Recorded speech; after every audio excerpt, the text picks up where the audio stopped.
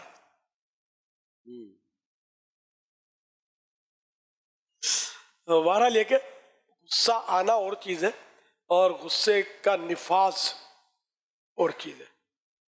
غصہ آئے گا تو اس کو پینے کا ثواب ملے گا نا، غصہ پینے کا. غصے کا جس نے گھونٹ پیا وہ ایسا گھونٹ ہے کہ کوئی ایسا گھونٹ ہے ہی نہیں. اور غصہ آ گیا اور اس نے صبر کر لیا، اس کو پی گیا، یہ جنت میں لے جانے والے کام کیا اس نے.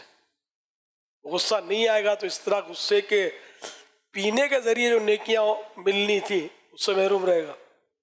تو بہرحال یہ کہ غصہ سب کو آتا ہے، کسی کو کم کسی کو زیادہ. ایک دن کے بچے کو بھی غصہ آتا ہے، ماں دودھ نہیں پلاتی تو یہ روتا ہے، بعض کو چیختا ہے، بول نہیں سکتا، لیکن یہ غصے کا اظہار کر رہا ہوتا ہے، احتجاج کر رہا ہوتا ہے غصے میں آ کر. صلو علی الحبیب صلی اللہ علی محمد. سوال یہ ہے کہ آپ نے ابھی فرمایا کہ غصہ ایک دن کے بچے کو بھی آتا ہے، مگر جو بڑے بچے ہو جاتے ہیں اور موبائل فون مانگنے کی ضد کرتے ہیں اور ان کو اگر نہیں دیتے ہیں تو کھانا نہیں کھاتے، تو اس کا کیا حل ہے؟ ان کو کیسے منایا جائے؟ کھانا بچے گا اور کیا، کب تک نہیں کھائے گا. ہم بچپن میں مجھے یاد ہے میری ماں ایک قصہ سناتی تھی، سمجھے، کوئی کسی بات پر جیسے بچہ ہے نا ضد کر جاتا ہے نہیں کہوں گا، تو میری ماں یہ قصہ اس طرح کا سناتی تھی کہ ایک بچہ تھا اور روز ضد کرتا تھا کہ نہیں کھاؤں گا، تو ماں پھسلا کے اس کو کھلاتی تھی. ایک بار ماں نے اس کی لفٹ ہی نہیں کرائی، اور جو پہلے وہ فریج تو ہوتے نہیں تھے گھروں میں، وہ ہم چھکا بولتے تھے، چھکا، اس کو مطلب کوئی ڈوری باندھ کر چھت پہ لٹکاتے تھے تو ہوا آتی رہتی، اس میں کھانا اتنے دن تک تو نہیں فریج کی طرح لیکن یوں چل جاتا تھا، کچھ نہ کچھ ٹھنڈی ہوا لگتی رہتی تھی. تو ماں نے کیا کیا، اس کو لفٹ نہیں کرائی، نہیں کھاتا ہوں تو ٹھیک ہے مت کھا. اب وہ اس نے کھانا بھی اوپر چھت پہ رکھ دیا تاکہ کہیں سے اٹھا کے نیچے سے کھا نہ لے. اب وہ رات ہوئی، اب اس کو بھوک لگی، اب بڑا بے چین ہوا. اب ماں کو بولتا ہے، ماں کہتی تھی کہنے، یہ ایک مطلب میاں بھائی لوگ اس کی زبان بولتے ہیں اس طرح، ماں کہتی تھی کہنے، کہ ماں جو تو پہلے کہتی تھی کہ بیٹا کھا لے یا پھر بولنا. تو جب یہ ماں نے کارنامہ کیا نا، جب اس نے کان پکڑا دیے اس کو، پھر اس نے کبھی ضد نہیں کی کہ میں نہیں کھاؤں گا.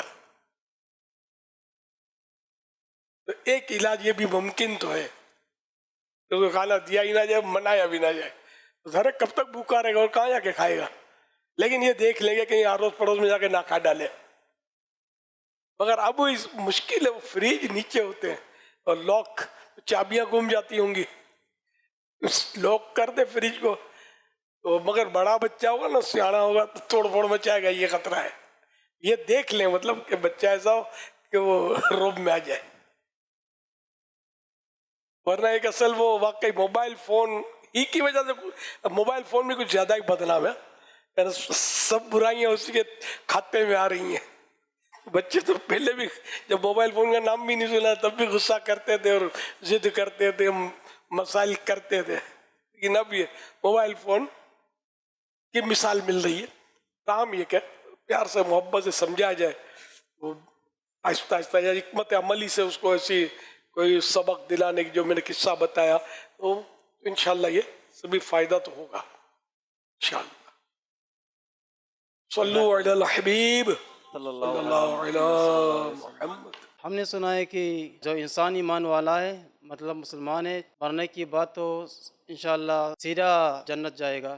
اول تو یہ کہ ہر مسلمان سیدھا جنت میں جائے گا یہ بھی درست نہیں ہے. کچھ نہ کچھ ایسے گناہ گار مسلمان ہیں جو جہنم میں جائیں گے. کچھ ایسے لوگ بھی ہوتی ہے جو نہ مسلمان ہے اور نہ غیر مسلمان ہے مطلب اسلام کا پیغام نہیں ملا تو ایسے لوگ مرنے کی بعد کہا جائے گا. علماء کہتے ہیں کہ اب وہ صورتحال نہیں, اسلام بالکل پتہ چل گیا سب کو اور ایسا ہو نہیں سکتا کہ کسی کو اسلام کا نام نہ پتہ ہو. اس لیے ہم یہ کسی کے بارے میں نہیں کہیں گے کہ یہ اب وہ جنت میں چلا جائے گا, اس کو پتہ ہی نہیں ہے. میں پی ایچ ڈی کر رہا ہوں تو یہ جلدی ختم ہو تاکہ میں دین کا کام کر سکوں. 12 ماہ کے لیے ہم نے درس نظامی کرنے کے بعد کوششیں کی, صرف 3 ملے. اب ہم نے طلباء کرام پر کوششیں کی تو لاٹ کے لاٹ مل رہے ہیں. تو پتہ چلا کہ دور طالب علمی میں زیادہ کام ہوتا ہے. فارغ ہونے کے بعد مصروفیات بڑھ جاتی ہیں. گھر والے بولتے ہیں کما کے لاؤ, تمہاری شادی کرنی ہے, تمہاری منگنی کرنی ہے. سرسبز اس گلزار کے یہ پھول